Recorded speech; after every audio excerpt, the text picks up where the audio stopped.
Can I get the icon in cornflower blue?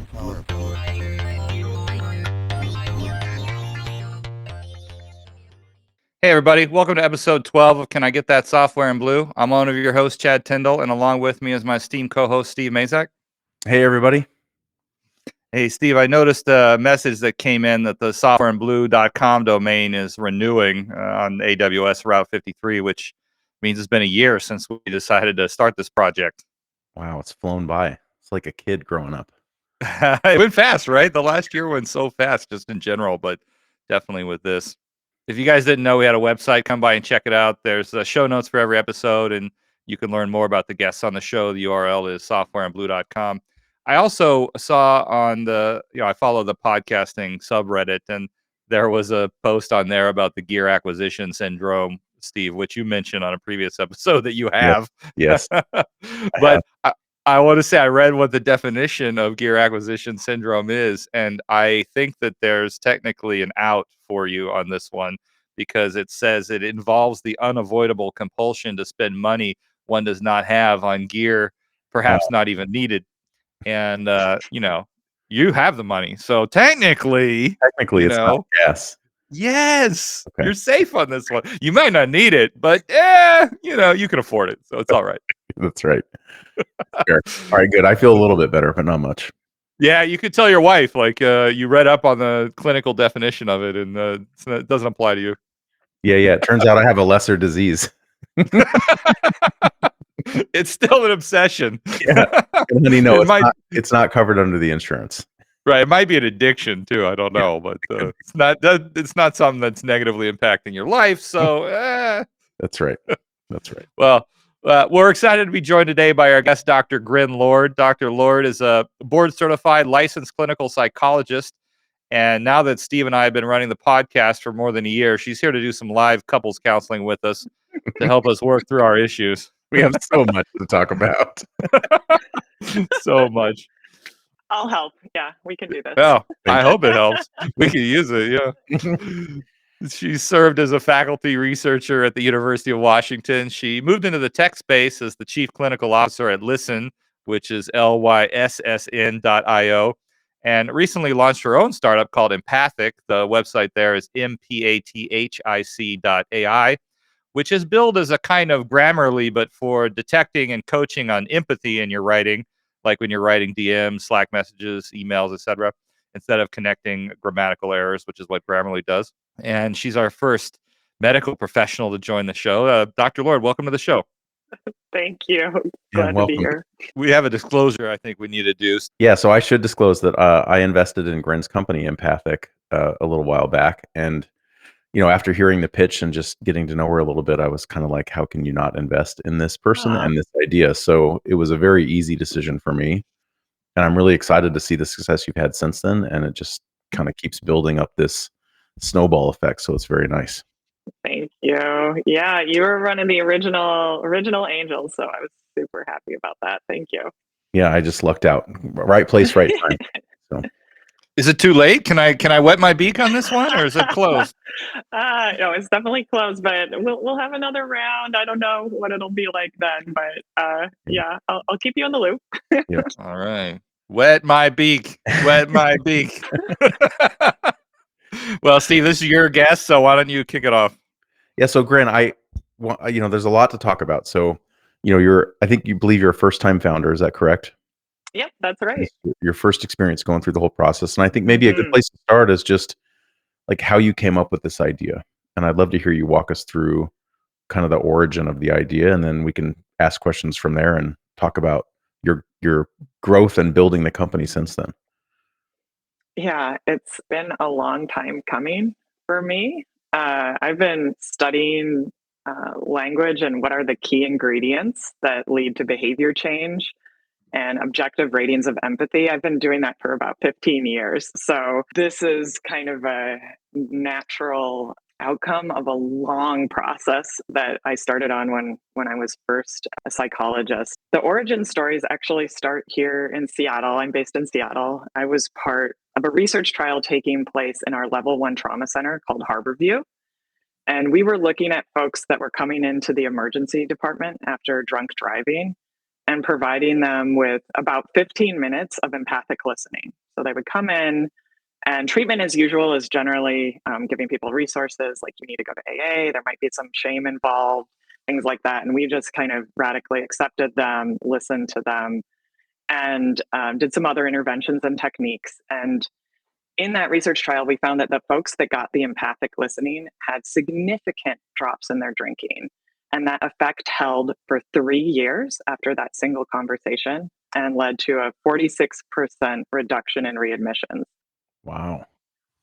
Yeah, it was a pretty big deal. It saved that hospital a lot of money. When scaled nationally to all level 1 trauma centers, it saves about 2.6 billion a year to have doctors, nurses, psychologists, therapists listen to people with compassion and empathy and do these specific techniques. So I was part of the team that essentially was charged with disseminating this and having to train lots of folks in these techniques and how do you listen with empathy. So I kind of went on a workshop circuit of 2-day workshops, coming into places, teaching doctors, teaching folks how to do this. It actually didn't work that well. So we found that people can't learn empathy from a PowerPoint, and Surprise, they can surprise. surprise. You can kind of learn like what it is or like gain knowledge, but really being able to change your behavior and listen differently, you can't just look at a slide. But we didn't know that. So we did that for a long time. And then eventually other trainers and other folks that were looking at the same technique found the same thing. And we did have a research trial that showed like, hey, guess what? The 2-day workshops, they don't work. We need to do something else. We need to coach people and like really get in there and listen to what they're saying. So that's what we did. So then we started coaching, like listening to recordings of people and saying, this is exactly what you said. Here's how you need to change it. This is how this could be perceived. Here, try this, try this. There was another trial called the Clinical Trials Network, original name, where we were doing this for substance abuse nationally. And we had teams of psychologists listening to recordings and giving people feedback. And people get feedback a week later or 2 weeks later, like, hey, that was really damaging what you said. So it's like, okay. But that helped, so having people listen to you and talk to you and like really meet you where you were at, but again, non-scalable and had some problems. So then a group of researchers combined from University of Washington, UC Irvine, University of Utah, and USC all got together and they said, let's automate this process. We can use machine learning, we can use speech signal processing, we can figure out what those key ingredients are, and we can automate the coach. So we spent about 8 to 10 years doing that. I trained all of the teams that identified what those moments were in language. So that was like thousands, I want to say over 10,000 hours of conversations that we had to label. And eventually we had something where basically you could take an audio recording of a conversation, input it, and it would break down exactly what was done, what were the skills used, what your empathy rating was, among other things. And that spun out into to Listen for the first time. So Listen was my first startup that you mentioned. When we gave people these analytic dashboards, we kind of found the same thing. And I'm sure you all have experienced this. If you ever get performance-based feedback and you get like a rating or a score, you might not know exactly what to do. So we didn't really solve this problem of like, what was the exact thing you said and how do you fix it? So with empathic, I tried to move closer and closer to that. I actually built a set of empathy training games first called Empathy Rocks, where therapists just get a random person looking for support and they have to respond with empathy. And when they respond, they get an immediate correction. And it says like, hey, so it's almost like gamified, like batting practice, like you're just like responding and responding. That built the data flywheel that goes into our current company, Empathic, where we have this Grammarly for empathy, instantaneous feedback in the moment. We do those larger kind of analytics too, detecting at organizational and individual levels, but we're really focusing on how can we give people this feedback in the moment, in their texts, in their emails, where they're at, without having to do a recording or go do something special to get that training, like attend a workshop. That's the whole story and how I got here. How do you plug into all these different tools? Like, we have so many. We have Slack. We send chat messages in Zoom. We send emails. We text message with each other from our phone. Like, does your software somehow plug into all of that? Yeah, we have an API, and the API has like two components. One is the detection component, where we're like detecting what went wrong or where how you're rating in different areas, and the other is the correction component, where you're getting that actually what to say instead, and like here's the skill you need to work on. And right now we're even working on building out a knowledge base and a way to reconnect to some of the games, so we can keep training people if like they keep getting the same correction over and over again. But let's say I wanted like the text that I send to my wife to go through empathic. Like, Oh, how Chad, would that's a good one. how would I do Yeah. that? She's always telling me I'm too harsh and I don't. Yeah. Well, she doesn't say I don't speak with empathy, but I think that's really what she's meaning when she says I'm too harsh. But how do I solve that problem in my marriage? Well, hopefully we can put that on our roadmap as a milestone to achieve. We'll Okay. know if we really did our work, if we can help you with that. But right now we're only offering it as an API. We don't have a consumer facing integration Okay. in Slack and email. So it would have to be actually your keyboard or phone provider would have to like integrate that at this point. But that is part of our future vision, is being direct to consumer. Right now we're selling to other SaaS software platforms that are wanting to have this feature, and that's why we sometimes bill ourselves as empathy as a service, so we can integrate that in, and then they can provide it to you. Chad, I was just thinking of like, when you're typing a text, at least on the iPhone, you have those little app icons that show up so you can send a Giphy or something like you and I do. And I could imagine having an empathic icon there that you click and it like basically Right. looks at your text and says, hey, this is maybe how you should change this. It's funny when we do demos to people, we do have a Slack. We actually do have a Slack. It's just not publicly available yet. Yeah. But people are like, can I just get on that channel so I can send like test things and get the correction, Yeah. separately? Like I don't even need to have it in my phone yet, but I just want to be able to get those corrections right now. So there's definitely a space there that we could be moving into immediately. Yeah, you have like a Slack channel with a bot that just corrects Mhm. things. Oh, that's such Yep. a great idea. When I do demos for companies and folks, I'm like, this is what you could have in your chat platform. And people love messing with it and like doing really outlandish things and seeing what it corrects. But honestly, we're more geared for these like little problems in empathy. So not huge toxic problems, which quite frankly are pretty easy to detect and very rare, but more of like every day-to-day kind of misses in empathy. So examples would be asking a bunch of closed-ended questions like, did you finish that on time? Like, where is it? I don't see it. I need to get this from you right now. Like those kind of things where it's like, well, I'm not being toxic. I'm not using hate speech. Yeah. But that pattern is something that like needs to be nipped in the bud, but so people can, be more aligned. Yeah, that makes sense. Grin, when you think about the personality types in the world, like I did a Myers-Briggs test years ago and it says, you're ENFP. So yes, I got a tattoo and all that stuff. But are there certain personality types that are more inclined to be empathetic and less inclined? And is there a correlation between like the number of corrections you do based on those types? So there isn't like a type of person that is naturally good at these skills, like in terms of personality type. Okay. Even amongst therapists and psychologists who you'd think would be like highly empathic, we see a lot of variation in their ability to perform these skills with accuracy.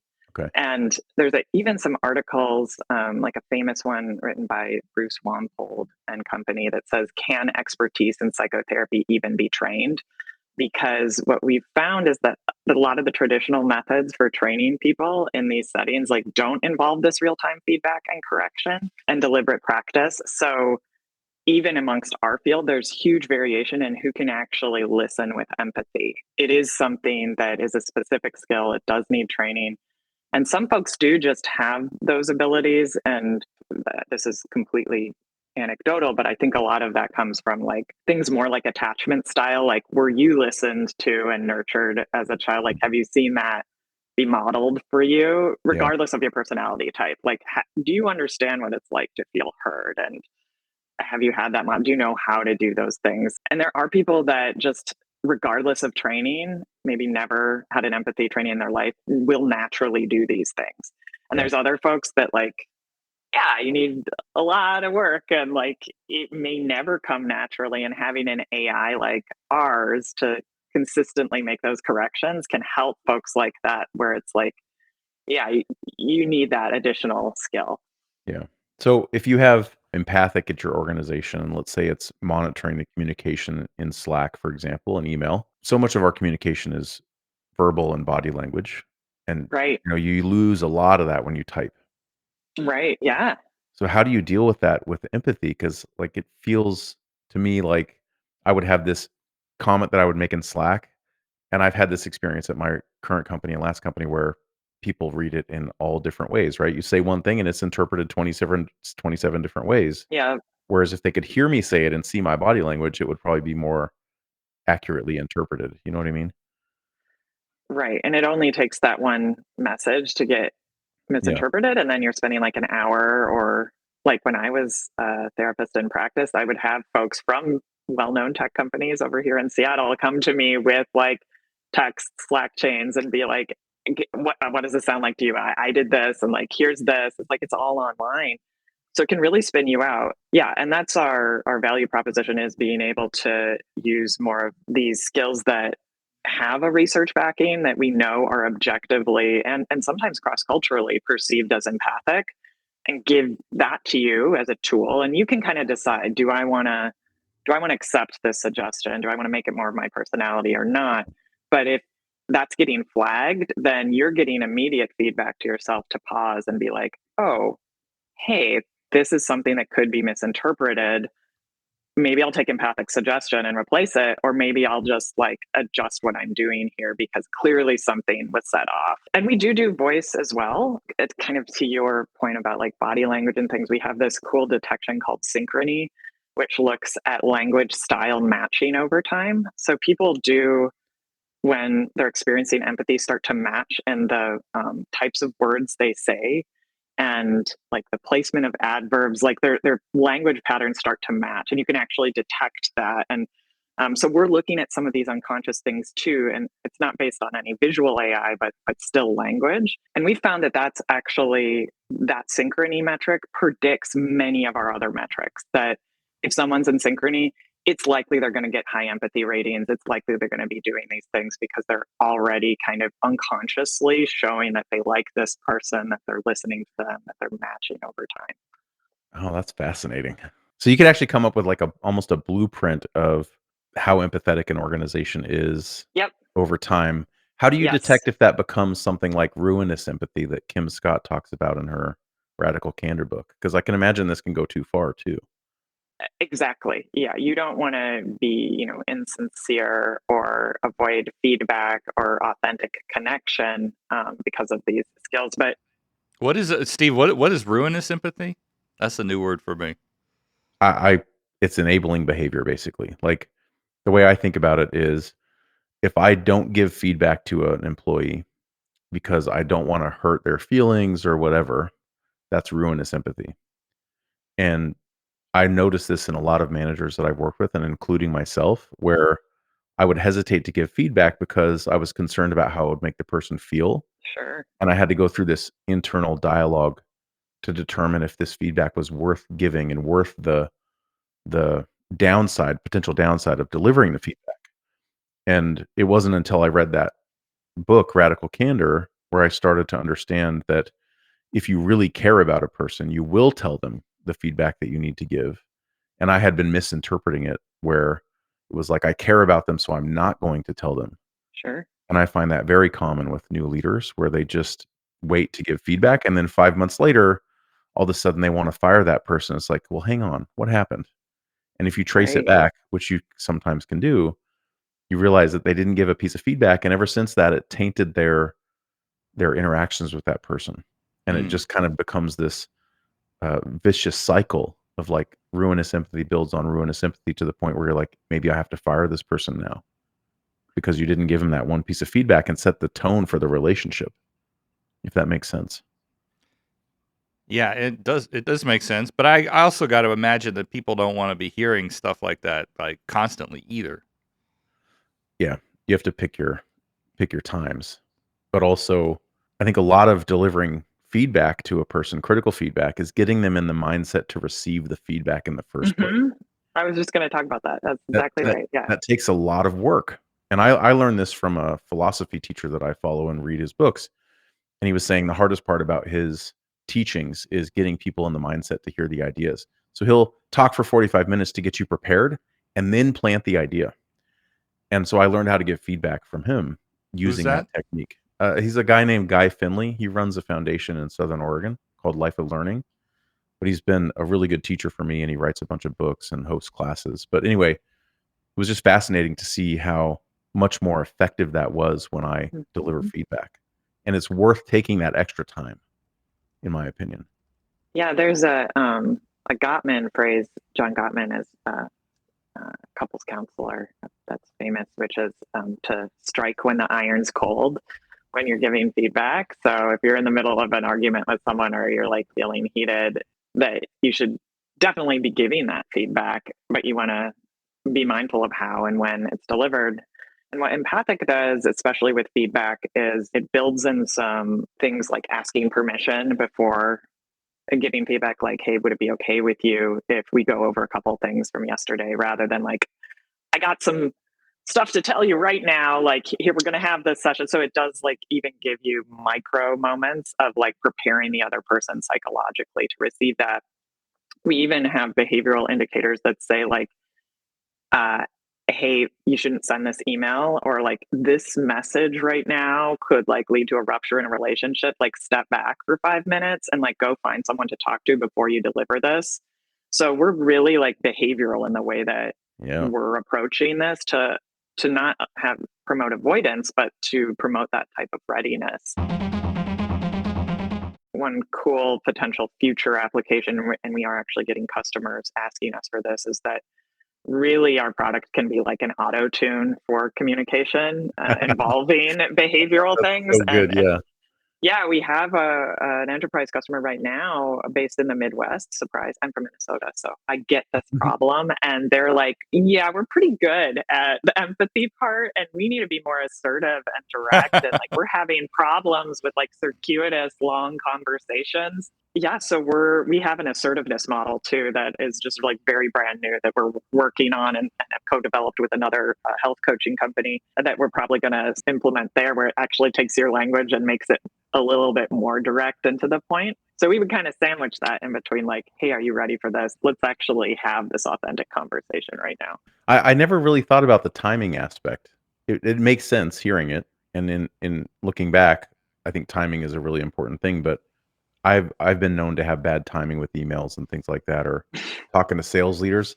A lot of times, I want to talk to the sales leaders at the end of the quarter, which is their busiest time. But Right. that's the time that I have the most time to think. And so it's like all these thoughts start to pour out onto paper, and then I want to send these nice long emails with thoughts for the quarter. They're like, And yeah, they're like, "Hey, can you please send this next week?" So I need to. That's one of the things I'm working on is timing with communication. Well, that's great though that you've created a culture where they can ask for that. I mean, I think that's an indicator of an empathic culture where someone can be like, hey, I'm not ready for this, or I need this at a different time. Because all of these skills, I mean, they set you up for success. But if you have a fundamentally dysfunctional environment, like, you could have all of the skills there and people are going to be like, yeah, I'm ready for feedback, and they're not.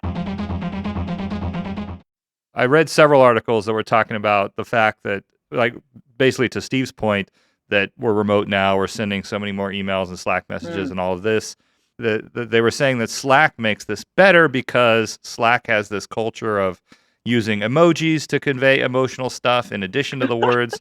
And I gotta say, I get that, but just as a 43-year-old, like, emojis feel like something kids text to each other, and you know, and they have their own language and meaning associated with them. There was this other article saying that, like, someone was telling their mom, like, hey, stop using that emoji. It doesn't mean what you think it means. So it was like even a generational difference in how they interpret what the emoji means. And I'm just like, I just Yes. don't think it's something that belongs in a business context. Like, am I off base here, or do I just need to get with the program?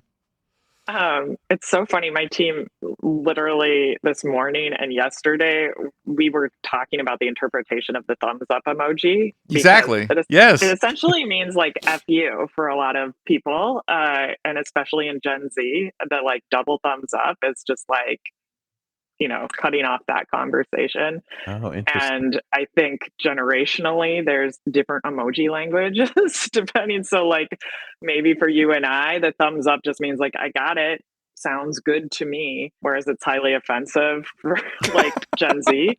So, we actually have just had this in depth conversation about, do we need to have some form of like emoji correction as well? Because there's miscommunications happening with emoji usage. I know it sounds so crazy, but it's like a real problem. True. Oh, it's a real problem for sure. And yeah, we took a BuzzFeed quiz as a team on like, do you understand how these emojis are being used by Gen Z? And our team was like, really not. There's one member that was awesome at it, but we were horrible at it. I was like, wait, what? I've been sending that and that means this.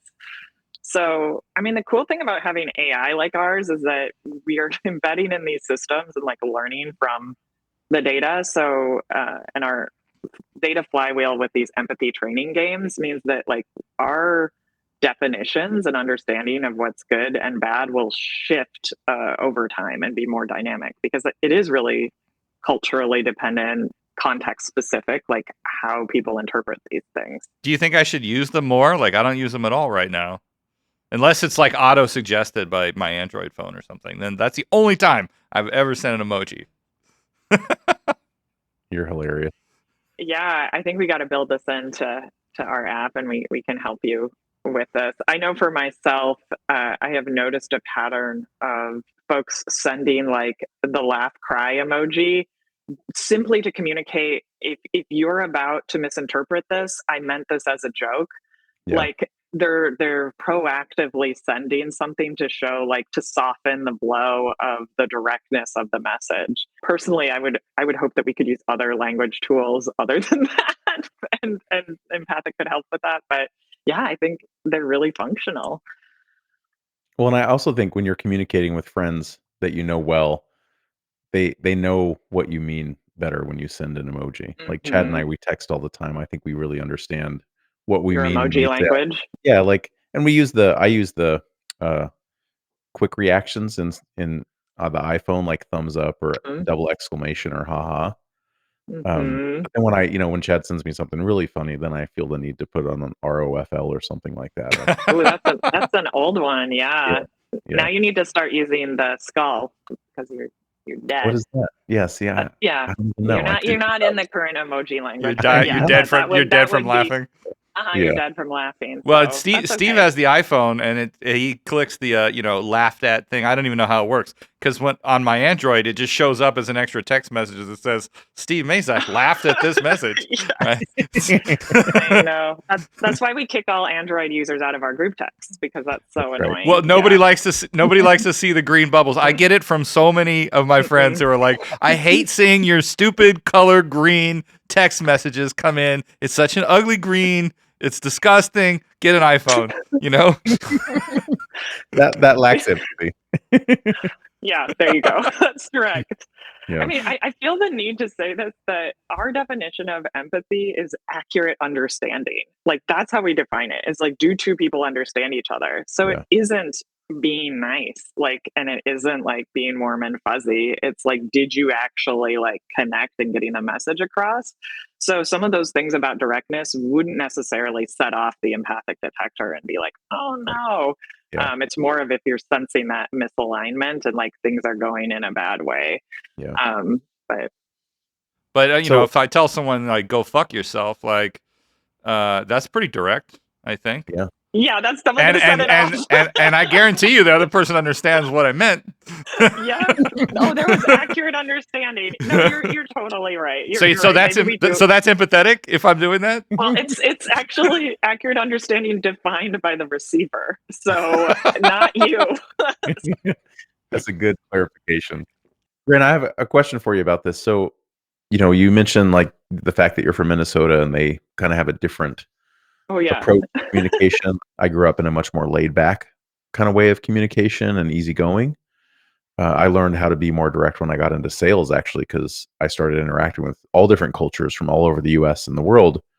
And I kind of honed a style there. Is there a destination here, or is it just the journey of trying to be more empathetic and finding that kind of shared definition of understanding, like you're mentioning? I think it would be different at the level of the individual that you're talking about than the level of the organization. A lot of the enterprise companies we're working with right now, like they just don't have insight into empathy.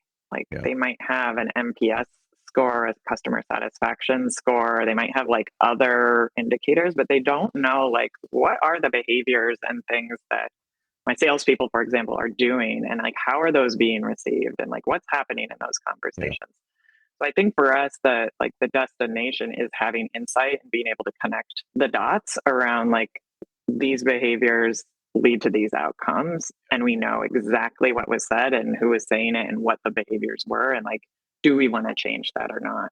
Yeah. And sometimes when I do, talk about this, I talk about this notion of the pause or like the moment of reflection, and that's another destination for us. It's like, maybe you accept these corrections, maybe you take the interpretation, but when you get feedback objectively and you see that like it was rated in that way, like do you take a moment to shift either in the Slack message or over time, and do you say like something here needs to be different so that I can start aligning more? Well, I think it's just kind of building on the statement you made earlier about the shared understanding in the eyes or the mind of the recipient.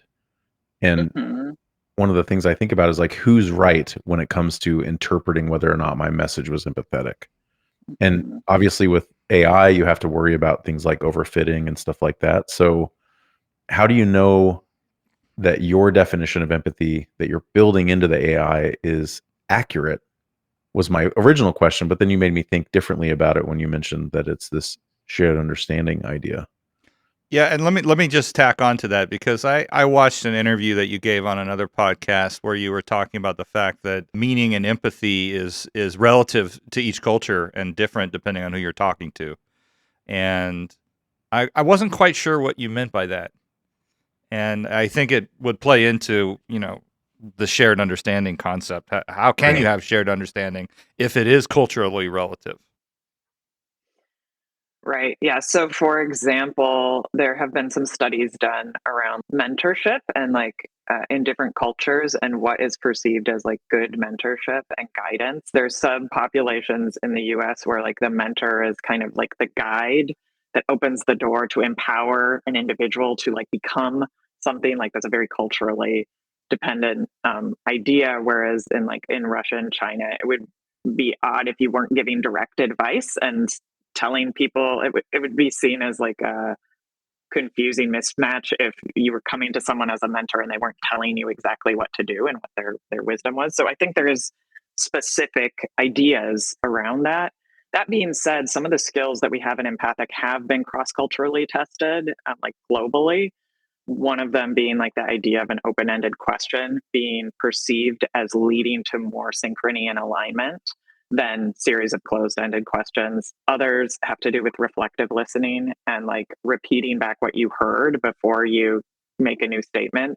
Those tend to be fairly robust across cultures. So we lean into some of those things, but ultimately that synchrony metric and that idea of matching is the thing that really we would see different variations of that. Like people would match in language style in the way that is specific to their culture and language. We wouldn't expect that to be the same type of pattern across different folks. So it's a complicated topic and question. But yeah, that's essentially how we approach it, is by seeing certain things as being more impacted by that than others. Grin, are there certain cultures that are harder to kind of penetrate from an empathy perspective? Like the example that comes to mind is Japan. And I've actually worked for a Japanese-based company before. That's when I learned that the labor laws in Japan are very strict about, a company's ability to fire an employee. And so what companies do a lot of times over there is they'll, rather than fire you, they'll just put you in a corner office somewhere and let you work there until you retire. And that seems so passive aggressive and just antithetical to progress in an organization. And it feels like there's an empathy aspect to this where maybe they're just being too, I don't know what the right words are. Empathy in my mind would be to tell someone how they're not performing well and try to get them to the path to where they can perform at their best and impact the results of the company. But over there, it seems like it's almost too easy to give up and just say, okay, put that person in the corner office and move on. Yeah, I mean that's a topic that probably goes beyond my expertise in some ways, but I'm curious. We actually have a couple of advisors that we're working with to implement empathic in different cultures in Korea and in Japan, and I'm really curious to see what the feedback will be Yeah. there. And the only note that I can say is that those cultures, just broadly speaking, are more collectivist, meaning that like it's important that you abide by certain like cultural rules together. And so this notion of I want to give someone an individual feedback so they can grow and succeed isn't necessarily valued in the same way in those organizations. All right, should we switch over? I want to go back to more about the startup experience you've been going through. Sure. I think Yeah. we've talked a lot about empathy, so let's talk about the building of a business a little bit. So you have this idea, you go out, you get some funding. How do you know when the right time to get more funding is, and how do you know how to deploy that funding? Like, I imagine this is a very hard I, question to answer and lots of lessons learned. So I'd love to just kind of hear from your perspective, just being fresh to it, especially. What's it been like to oh, raise money and do all those things as a founder? we were lucky because when we went out, we already had the data and we had models and we just needed to figure out how to commercialize it. So we had a lot going into our first raise that many founders don't have, especially from AI backgrounds. Started with a small round and then we ended up closing 1.3 in our pre-seed. And I was super intentional too about the way that I went about raising as far as representation was concerned.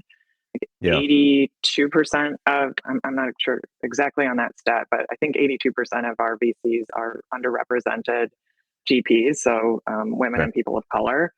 Yeah. And to do a raise like that is very different than some of the other um, considerations that you would go through as a founder. So in that situation, you're actually more trying to reject certain money and take in others and Yeah. go out and pursue. So my raise looked a little bit different than some other companies, and my considerations were different because I was specifically looking for that. Um, so yeah, so I guess my advice, or like to founders or whatever, is more to do with like just I guess having integrity and going into that process and knowing exactly what you want and what you need to get different milestones achieved, not taking more money than you need, and then being really thoughtful about who owns your company. And for us Yeah. as an empathy company, it was super important that my investors were people that I believed in, that I knew would support this concept and idea and had that level of integrity.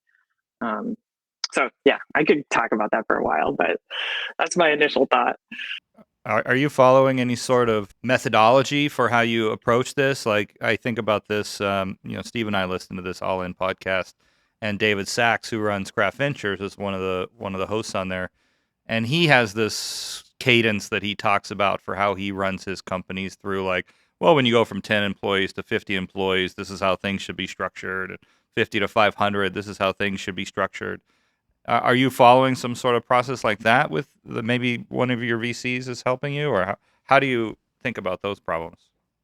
We're opening up a new market here, like the ability to transform communication to make it empathic in real time is like a relatively new problem to be solved. The way that our company will be viewed is not going to be in the same ways that like a traditional SaaS B2B company would be viewed. And like, here's your growth metrics, and you're going to have to go to this and to that. In some ways, it'll be viewed in that way, but in other ways, innovating a deep tech. So we're going to have a little bit of a mix that will be, again, traditional enterprise B2B API sales, like how do you grow that? And this moat here with proprietary data sets and AI labeled data and models and quick ways of improving on these things. And that's like almost like a different business model in some ways.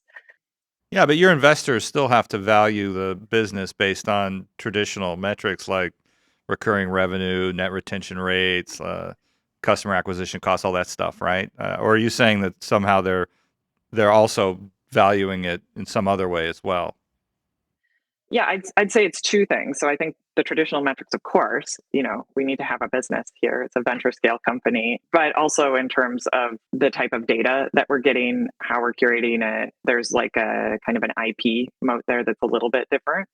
And then in the fact that we're able to attract great talent, like we just don't have some of the problems that other startups are having. Like 90% of our engineers are women, and other female engineers want to work there. And so, yeah, we'll be evaluated in the same ways as other businesses, but we don't have the same problems. And our business proposition and our value, our return on investment is both the product and the data and the models and those. So I think we're being evaluated in those ways as well. Well, Grin, a lot of our listeners come from the software sales world, and Chad and I have been solution architects for a long time. So I'm just curious, how are you thinking about the sales process for Empathic, and how's that evolving?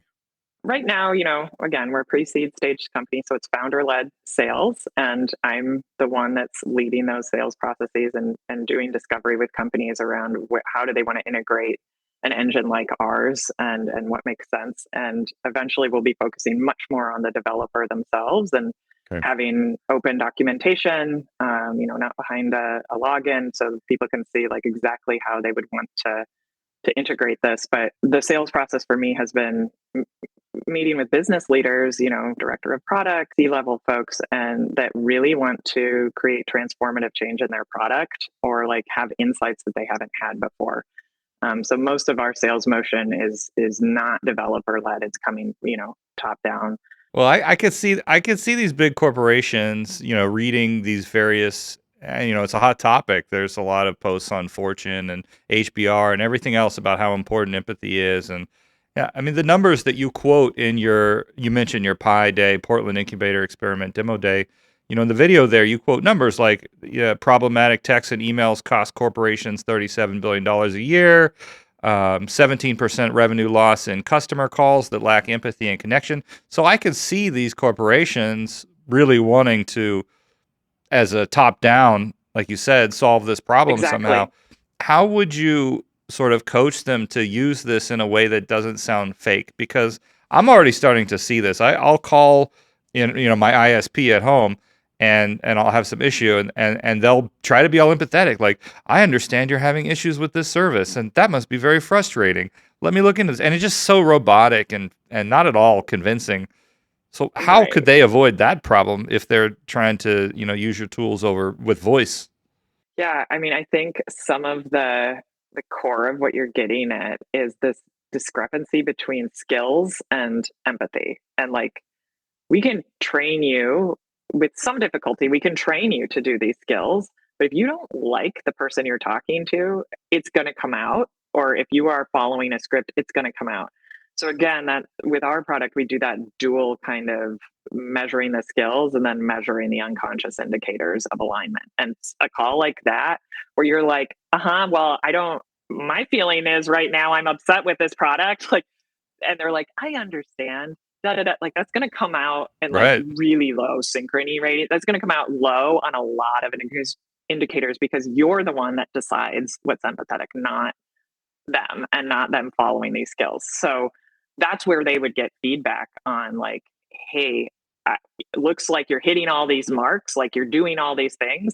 And like, why is this rating here so low? Like clearly the customer is not happy in this call despite all of these problems. And we would want to look at that and break that down. But you're totally right. Someone just told me that about calling Comcast, that they must have like redone some of their scripts. And just to play devil's advocate to what you're talking about, though, some of these things are very powerful. And even if you know it's being done to you, you like can't not feel understood. It works anyway, so, even though I know it's fake. Is that what you're saying?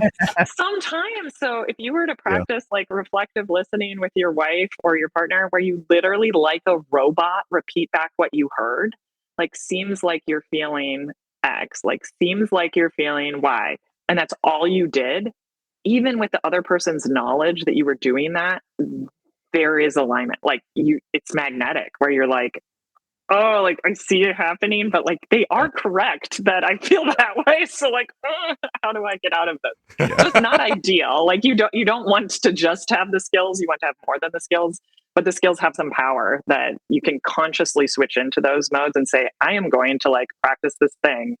And you might kick and scream and reject it. But when you hear them repeat back exactly what you're feeling, you're like, oh, yeah, that is right.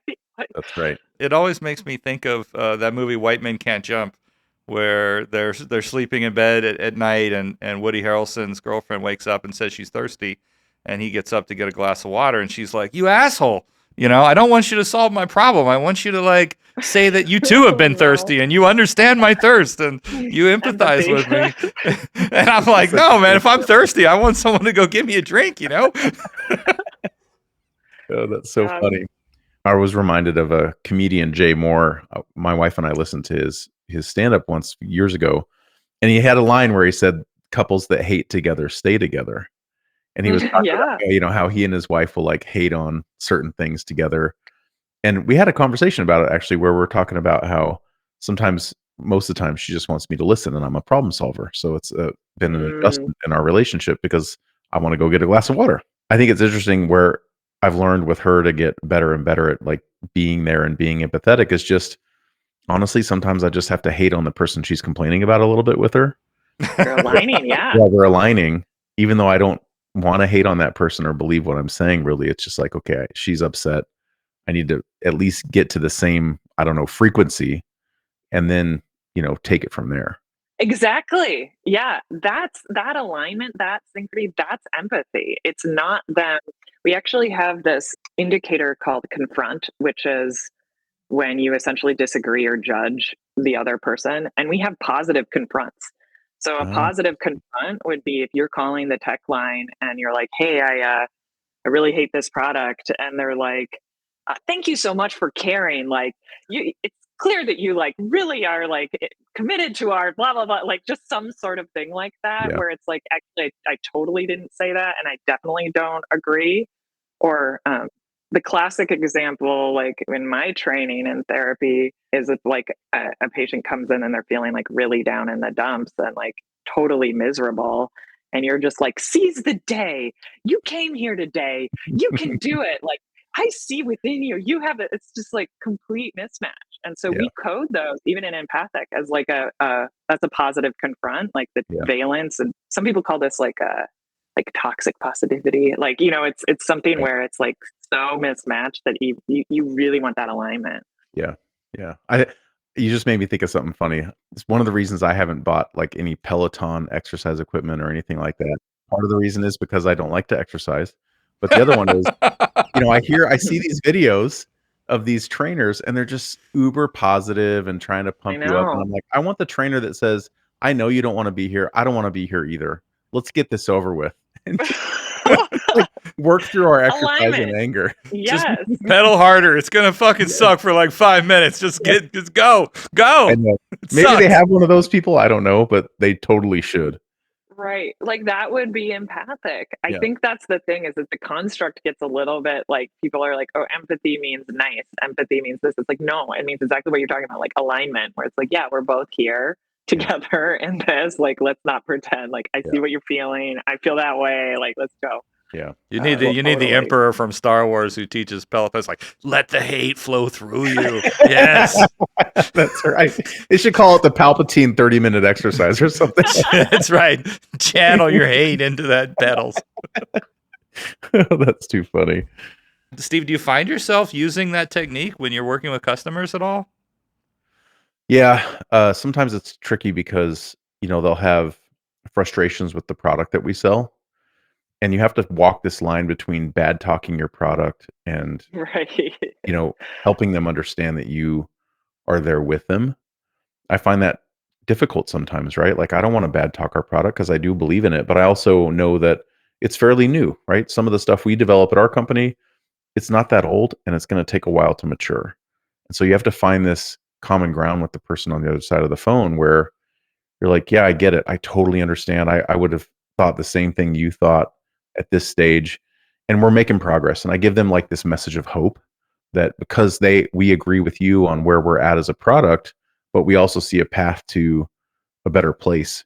Like that's where I try to get them. So do a little bit of hating on things together, but then slowly start to transition them into this place of hope where things are going to improve. We're hiring faster. We're building more products. We're getting engaged with more customers. And eventually, not only will this problem be solved, but your life will be better because we're solving all these other problems. I think that's the best way I can explain it ad hoc. But I do find myself doing that with customers.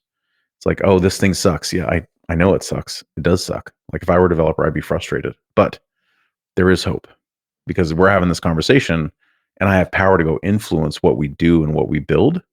And so let me use that power and influence and take your voice into my company and, move the needle for you. And that works a lot because that's what I do, right? Like I listen to customers, I bring that feedback back in, and my whole entire team does that. So it's not like one of those fake kind of Comcast robotic scripts, right? It's just reacting in real time.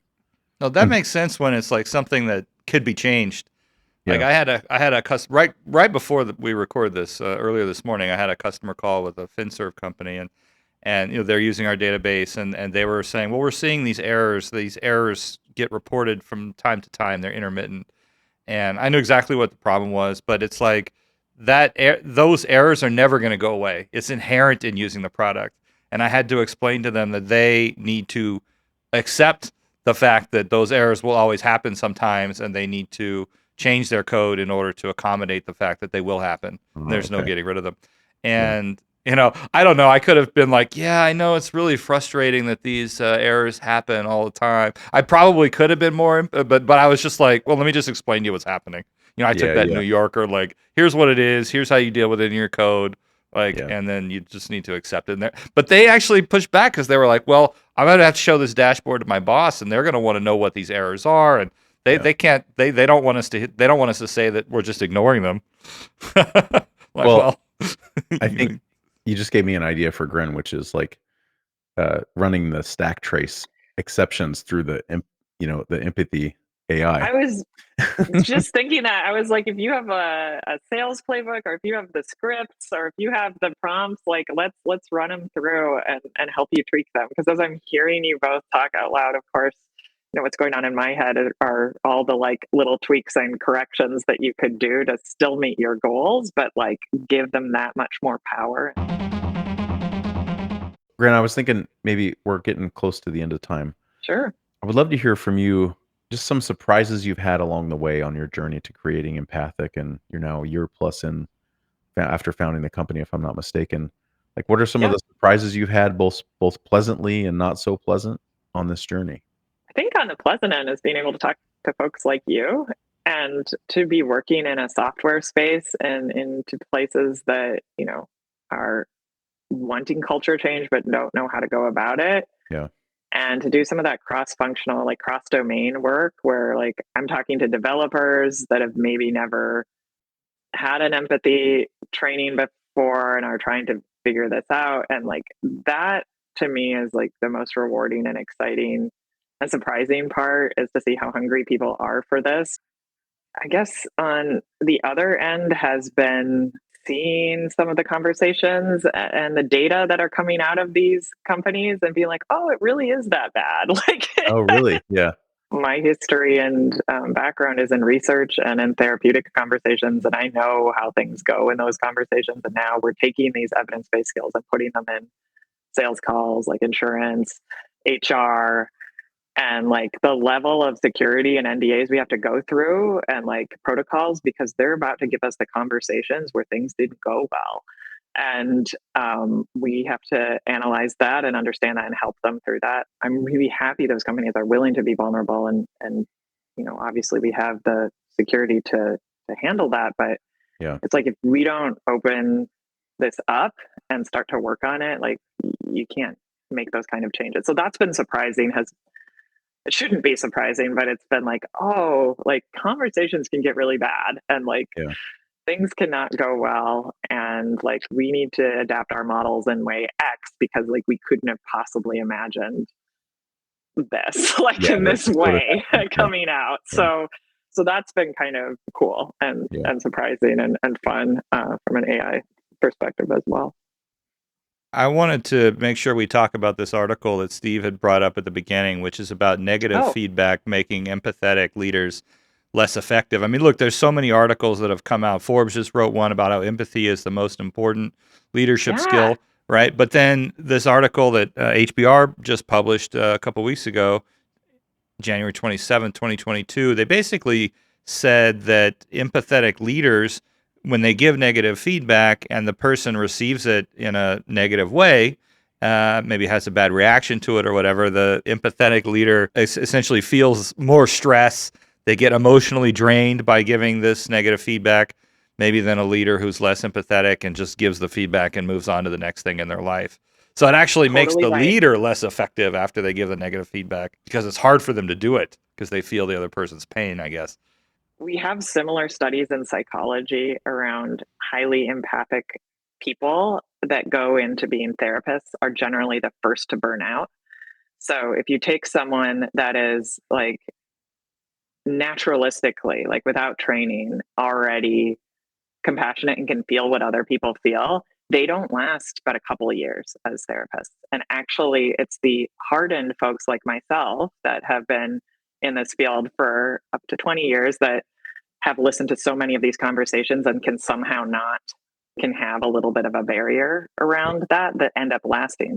You know, there are certain settings where, like, I was trained in child dependency court in a forensic setting in Salinas. And yeah, the people that have been there for 15 years that have reviewed child abuse cases, like at scale, like they are not feeling what their clients are feeling anymore. Yeah. And if they did, they would not survive. And so bizarrely in organizations where if you've been there a long time, you do have to be hardened and to do the hard stuff. You cannot be feeling what other people are feeling. And I'd say that's like some of the differences in, like, again, the definition of empathy is like, you know, when empathy studies got and like the term got popular in business was actually in the 80s. And there was this idea of, I feel what you feel, like I'm in your shoes and like I'm walking in your shoes. And like the contemporary definition is like, I actually don't have to align. We could completely disagree. I don't need to feel what you feel, but it doesn't mean that I can't accept and understand that you feel that and that I can like be alongside and co-witness that feeling with you and accept that that's what you're feeling. So I think like for modern leaders, like it really shouldn't be, I'm giving feedback and then I feel bad because like they feel bad. It should be like, how can I align with them and acknowledge that that's what they're feeling and hold the dialectic of like, this is needed for their growth. And like, I will be here to witness them and like hold them while they're like going through that growth without trying to take it away or being like, I'm sorry, you know, stuff like that. So I see that article where it's talking about compassion, like that is very similar to some of the ideas that we're working on. But yeah, you're totally right that if you're just like a true empath, it's very hard to be in those settings and to do those kinds of things. Grin, that's fascinating. I, as a leader, have had to go through a lot of this myself to grow. And, you know, my wife tells me I take things way too personally, which I do. I'm working on that. But I've had a few experiences I thought were worth sharing. Number one is my wife likes to watch those housewife shows. And if you've ever seen these, they bicker a lot. And there's a lot of emotion, real or fake, whatever. And if I'm sitting, so if I'm just sitting on the couch and she's watching that and I'll read a book or be on my laptop, I have to get up after about 30 minutes of listening to this show because I can't stand it anymore. And I caught myself doing this and I was like, this is really interesting. So instead of getting up, the last time I caught this, I sat there and I just watched the emotions playing through my body as best I could to understand that I don't have to take these things personally. I can let them vibrate out of me. And what I was doing was basically somehow unconsciously grabbing onto them and feeling what they were feeling. And it was exhausting. I think with employees, giving hard feedback has completely gone 180 for me, where it used to be like, I feel bad because they feel bad. Now it's, I feel good because I'm giving them the hard truth that they need to hear and see to grow. And that's actually energizing for me, which has taken me a long time to get there. But when you said what you said about highly empathetic people going into these fields and burning out, if I didn't change my behavior here, I know that I would have burned out in leadership. And so I've had to make these adjustments as I grow as a leader. that's great that you were able to have that insight into yourself and to notice what was happening for you, to make some of those changes. Yeah, it only took 40 years. Yeah, I'm sure. Better late than never, I guess. We'll just be happy you came to the party. Doesn't matter that you're late. Yeah, that's right. All right. So should we wrap it up? I think so. This was a great conversation, Grin. Thank you very much. Yeah, so fun. Billing your company as the Grammarly for empathy, I think, is a great way to do it. I mean, I went and looked it up. Grammarly recently raised a $13 billion valuation just a couple months ago, up from a $1 billion valuation in 2019. I mean, 13x growth in 2 years. That's astounding. And personally, I feel like this empathy stuff is way more important than just like checking someone's grammar. So I feel like you're onto something huge here, and I expect it to blow up. Yeah. And that's why I want to wet my beak in the next round. So, I'll give you a call. I'll let you know. It's gonna be soon. All right. I really want to thank Dr. Grinlord for joining us today. It's been a great conversation. And hey, everybody, share this out on LinkedIn. I know this episode's been a little different, maybe topic-wise, than the last dozen episodes, but I thought I had a lot of fun. It was so fun. Same, Grin. I feel like, thank you. Yeah, there's a lot more we can learn from you. So we will take you up on that offer. We'll bring you back in a year or so, and it'll be fun. Let's see where it goes. Lessons I would learned. love to see how the product evolves. Yeah, it'll be our first follow-up episode, maybe. Yeah, it'll be fun. Cool. Thanks you both. Thanks for having me. Thanks, Grin. Thank you. All right, Chad, let's bring this balloon back down to the ground. Down to the ground.